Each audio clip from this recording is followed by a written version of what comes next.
8 o'clock, and man, we have a great show for you in store. Oh my goodness, as we start to move through, Cheryl, good morning to you. Good morning. Proud to welcome to the show this morning Bishop Courtney McBath. He's on to tell us about a very important event that's going on this weekend, something he's put together, and we're so excited to have you on the show this morning. Good morning, Bishop. How are you? Okay. Okay. We'll see if we can correct that real quick.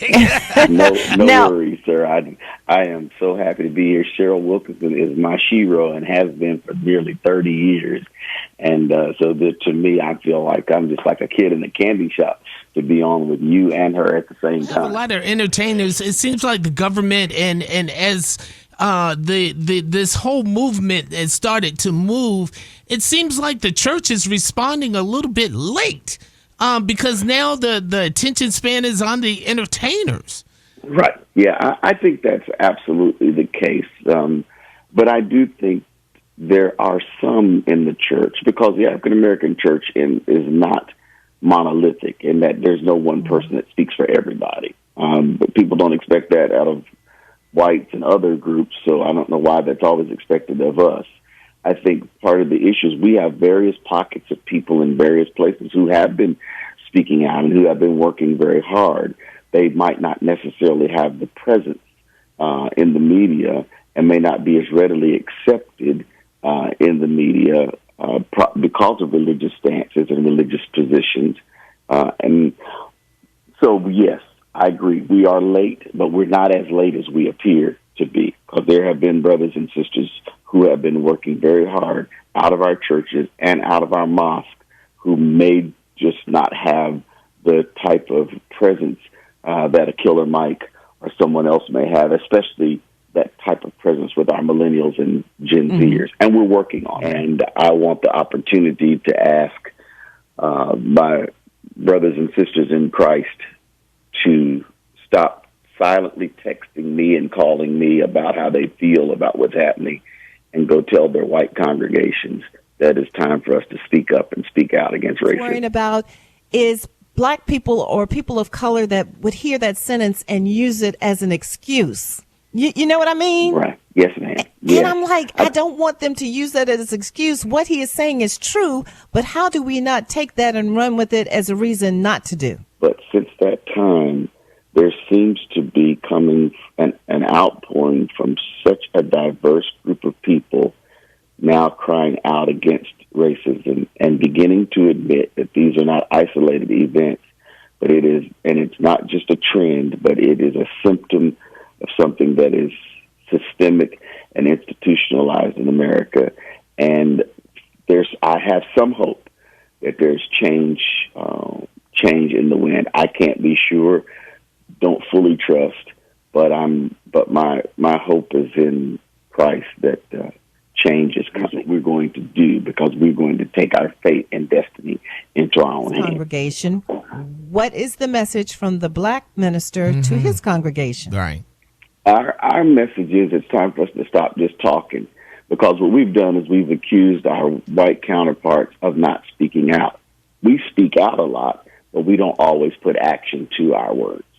And so now I think what we are holding ourselves accountable to is developing policy and strategic steps so that we as a community, because the truth is we have to really stop looking for help coming from somewhere else. And we have to become our own help. And we have the real estate, the money, the people, the influence, and now the media presence to be able to bring about change if we'll work together, one, which that's a big step, and if we will operate strategically and not just out of it, and has put in place reforms already that now other people are being forced to put in place, but he's still willing to do more. And then we will challenge those white brothers and sisters who are there. We will challenge them to no longer be silent and to develop relationships that will empower them to take a stand against institutional racism. What will happen out of that? Time will tell. Well, Bishop McBath, it sounds like it is going to be an exciting event. It's called the Prayer Protest March. And who is invited? Tell us, is it just for Norfolk? Is it all for the 757? Is it just black people? Who's invited? While it is organized by the church, by the Christian church, it is not exclusive in any way, because one of the things that we want to do is we want the community to hear us admit that our failure and our sin, and hear our commitment to do differently and hold us accountable for that. And so it is a peaceful demonstration. It's at City Hall beginning at 3 p.m. on Sunday. You're asking that everybody wear a mask, and it will be physical distancing throughout the day, correct? Yes, we'll do it. We'll do our very best to practice distancing. We've seen some of the protests nationally that people, you can tell they're really trying to distance, and then in others you can tell that they're not even thinking about it. Yes. We're going That's it. What is the coronavirus? I think that's almost what we're seeing sometimes. But we're going to do our best to make sure that we encourage people to practice physical distancing, and we are encouraging everybody to wear a mask, and everyone is certainly invited. It is a peaceful prayer march, and we will maintain that. We've even asked our police force to be that they are free to march with us as well. And do people need to register, or what is there a number or website people can refer to? We have the website up on the station's social media. Mm-hmm. So there is a graphic and with the website, and that's available. It is citycollectedhr.com if someone wants to register. If pastors or other faith leaders want to actually register and say, hey, we're coming, citycollectedhr.com. And we want to just encourage people to march and protest peacefully, but think of what next steps are after we do this, because we don't want to find ourselves responding emotionally again to this tragedy, but find ourselves in the same spot a year from now when the next tragedy occurs. Mm-hmm. We just don't want to be there.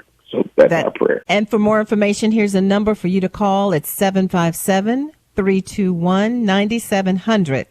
Again, it's 757-321-9700. Bishop, you have gotten my morning started today. Yes, he did. I am happy to hear that. Well, you got my ministry started, so that's the least I can do is get your morning started. Thank you for saying that.